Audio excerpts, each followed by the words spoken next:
Sveiki, taip gausiai susirinkę, malonu, kad tiek daug domisi antsvoriu, nutukimu, šią problemą, kuri aktuali. Tai šiandien pakalbėsim apie antsvorį ir nutukimą ir kodėl tai pavojinga sveikatai ir kaip su tuo kovoti. Esu Lietuvos nusipelnęs gydytojas, ilgametis klinikinės praktikos gydytojas, specialistas, infekcinių ligų gydytojas, habilituotas mokslo daktaras, Vilniaus universiteto profesorius. Šiuo metu konsultuoju žmonės, pacientus, kuriems įprasti sprendimai nepadeda. Antsvoris ir nutukimas yra viena rimčiausių 21 amžiaus iššūkių visuomenės sveikatai. Per pastaruosius 2 dešimtmečius nutukimo paplitimas išaugo net 3 kartus. Europos šalyse 1 iš 2 žmonių turi antsvorį, o 1 iš 3 yra nutukęs. Kodėl yra taip atsiradę? Kodėl tokie skaičiai ir kodėl toks didžiulis paplitimas? Pirmiausiai, tas yra labai susijęs su taip vadinama maisto revoliucija, kuri įvyko prieš 70, gal 80 metų, kai atsirado industrinis, pramoniniu būdu perdirbtas arba itin perdirbtas maistas. Ir prie to, aišku, prisidėjo ir šiuolaikinis modernus gyvenimo būdas. Atsirado daugiau perdirbto, ilgo galiojimo maisto. Technologijos visos pakeitė, bet to fizinį darbą, mažiau mes judame. Be abejo, atsirado daugiau streso, mažai kokybiško poilsio. Žmonės valgo greitai, nejausdami alkio, sotumo signalų. Ir turime rezultatą. Kūnas nebesupranta, kada saugoti, o kada deginti energiją. Na, didžiausia problema tai ir pavojingiausia sveikatos atžvilgiu, tai yra taip vadinamas visceralinis ar pilvinis nutukimas. Yra žinoma, kad visceralinis arba pilvinis nutukimas padidina mirties nuo širdies kraujagyslių riziką net 1,3–2 kartus. Ir kas svarbiausia, kad sutrikdo gliukozės apykaitą, padidina diabeto, aterosklerozės riziką ir širdies kraujagyslių ligų riziką. Yra žinoma, kad vidutinio amžiaus vyrai, kurie turi pilvinį nutukimą, jie yra rizikos grupėje susirgti miokardo infarktu. Ir dažnai tas pirmasis miokardo infarktas ištinka žmonės, kurie anksčiau neturėjo jokių nusiskundimų, bet turėjo pilvinį nutukimą. Taip, kad tai iš tikrųjų yra rizikos signalas, kad gali ateityje įvykti miokardo infarktas. Kokios pagrindinės priežastys yra pilvinio nutukimo? Na, be abejo, visų pirma, tai nesubalansuota mityba. Mes per daug naudojame itin perdirbtų maisto produktų. Taip pat perteklinio cukraus, rafinuotų angliavandenių. Ir iš kitos pusės mes naudojam per mažai daržovių, skaidulinių medžiagų, ypatingai prebiotinių skaidulų. Labai yra paplitęs persivalgymas vakare. Ir taip pat yra sutrikęs alkio signalų, tas signalizavimas smegenims ir mums trūksta leptino ar atsiranda atsparumas leptinui. Todėl žmogus negauna signalo iš smegenų, kad jau užtenka valgyti, kad yra sotumas. Ir tada atsiranda atsparumas ir insulinui. Ir be abejo tada grėsia antro tipo diabeto atsiradimu. Fizinio aktyvumo stoka. Na, mūsų šiuo metu yra labai paplitęs sėdimas toks gyvenimo būdas, sėdimas darbas, mažas fizinis aktyvumas. Na, be abejo, sumažėja energijos sunaudojimas. Tada riebalai kaupiasi greičiau. Ir mes rekomenduojam visada paskutinį valgymą, kad paskutinis valgymas ar vakarienė būtų ne vėliau kaip 3–4 valandos iki miego. tada tikrai nebus to svorio kaupimosi dėl to, kad valgome vakare.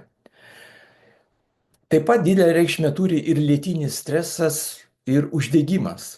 Jeigu yra lėtinis stresas, dažnai mes įslopiname emociniu valgymu. Ir tas emocinis valgymas dažnai vyksta vakare. Todėl ir kaupiasi tas svoris. Mes taip pat žinome, kad lėtinis uždegimas, kuris atsiranda dėl nesubalansuotos mitybos, taip pat didina svorį. Ir jeigu yra lėtinis stresas, uždegimas, kūnas veikia gynybos režimu. Nebedegina riebalus, o juos saugo. Taigi, apie lėtinį uždegimą. Ta vidinė priežastis tai yra lėtinis sisteminis uždegimas. Lėtinis sisteminis uždegimas dažnai paslėpta nutukimo priežastis. Jį gali sukelti nuolatinis perteklinio maisto vartojimas. Taip pat ypatingai didelę reikšmę turi maisto, kuriame yra pridėtinio cukraus vartojimas per daug gausus. Ir aišku, perdirbto, itin perdirbto arba industrinio maisto vartojimas.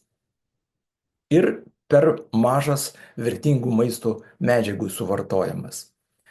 Ir netgi jeigu tau atrodo, kad valgai sveikai, dar svarbu žinoti, ar tikrai kūnas gauna tai, ko jam reikia. Labai svarbu atsiminti, kad lėtinio sisteminio uždegimo neveikia vaistai, kad mes neturim nei vieno cheminio medikamento, kuris galėtų sumažinti lėtinį sisteminį uždegimą. Tai koks sprendimas? Sprendimas turi būti kompleksiškas. Visų pirma, mes turime ir galime nustatyti lėtinį sisteminį uždegimą, turim galimybę tokią. Mes išanalizuojam mitybos balanso tyrimo rezultatus ir pagal tuos rezultatus mes galim teikti rekomendacijas, kokių maisto produktų reikėtų sumažinti, kokių maisto produktų yra deficitas ir kaip tą deficitą likviduoti. Ir labai svarbu, kad mes galime pasiūlyti biologiškai aktyvių medžiagų vartojimą. Tai omega-3 kartu su polifenoliais, prebiotinės skaidulas, natūralius maisto komponentus, kurie praturtintų mūsų skurdžią mitybą. Kita priežastis tai yra žarnyno disbiozė, kai trūksta gerųjų bakterijų, kai yra maža arba visai nėra gerųjų bakterijų populiacijos storajame žarnyne. Kai žarnyno mikrobiota išsibalansavusi, sumažėja gerųjų bakterijų. Silpnėja imunitetas, nes 70–80% imuninės sistemos atsako priklauso nuo gerųjų bakterijų. Atsiranda storosios žarnos uždegimas. Trikdomas virškinimas, hormonų veikla, riebalų deginimas.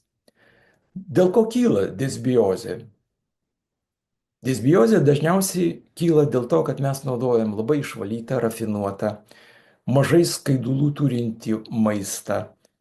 Ir iš kitos pusės per daug saldumynų, rafinuotų angliavandenių turintį maistą. Per mažai suvartojame daržovių, o saldumynai, rafinuoti angliavandeniai yra maistas blogosiam patogeniniam bakterijom. Tai jos kaip tik prašo saldumynų, rafinuotų angliavandenių, nes jos maitinasi. Kaip visa tai yra susijęs su svoriu? Kai žarnyno mikrobiota išsibalansavusi, yra labai blogai pasisavinamos maistinės medžiagos. Kyla lėtinis uždegimas, ypatingai storajame žarnyne, kūnas pereina į gynybos režimą, sulėtėja medžiagų apykaita, riebalai nebedeginami. Tokie hormonai kaip leptinas, alkio hormonas, insulinas, kuris reguliuoja cukraus koncentraciją kraujyje, pradeda siųsti klaidingus signalus. Rezultatas atrodo, valgai mažai, sportuoji, bet svoris vis tiek nekinta. Ir tokiu atveju organizmas pradeda saugoti riebalus vietoj jų deginimų. Tarp kitko, mėsėdžiai, tie žmonės, kurie valgo daug mėsos, jiem dažniau atsiranda disbiozė. nes raudonos mėsos perteklinis vartojimas kaip tik skatina blogųjų bakterijų populiacijos dominavimą storajame žarnyne. Na, reikėtų pradėti nuo tikslios diagnostikos. Norint atsikratyti antsvorio ir spręsti sveikatos problemas, būtina tiksliai žinoti, kasgi vyksta jūsų kūne. Ir tai neturi būti spėlionės. Todėl mes siūlome konkrečius moksliškai pagristus tyrimus, kurie galėtų parodyti, ar jūsų kūne vyksta uždegiminiai procesai, ar omega-3 kiekis yra pakankamas ląstelių apsaugai. Nes jeigu omega-3 kiekio trūksta, yra deficitas, tai iš tikrųjų bus sunku kovoti su antsvoriu ir nutukimu. Koks jūsų ląstelių membranų pralaidumas? Jeigu ląstelės membrana užsikimšusi dėl perteklinio sočiųjų riebalų naudojimo ir dėl lėtinio uždegimo, tai tikrai nei jokia dieta, nei didelis fizinis aktyvumas gali būti neveiksmingas, kol mes netidarysim ląstelės membranos. Taip pat kokia rizika atsirasti lėtiniam lygom. Nes nutukimas tai yra liga, ir kuri sąlygoja ir kitų lygų atsiradimą. Tai be šios informacijos lieknėjimas tampa tiesiog paprastu žaidimu. Ir pastangos gali būti nevaisingos, jeigu mes neturim šitos informacijos. Jei norite pagalbos suprasti, nuo ko pradėti ir ką tikrintis, galiu padėti. Ačiū uždėmesį. Jei dalyvavote seminare, kiekvienam dovanoju nemokamą konsultaciją. Kartu išanalizuosime jūsų situaciją ir rasime, nuo ko verta pradėti pokyčius jūsų organizme. Užpildykite formą po šią transliaciją arba parašykite man į nurodytais adresais. Prisijunkite prie žmonių, kurie rūpinasi savo sveikata ir rūpinasi ne šiaip savo, o protingai. Laukiu jūsų žinutės.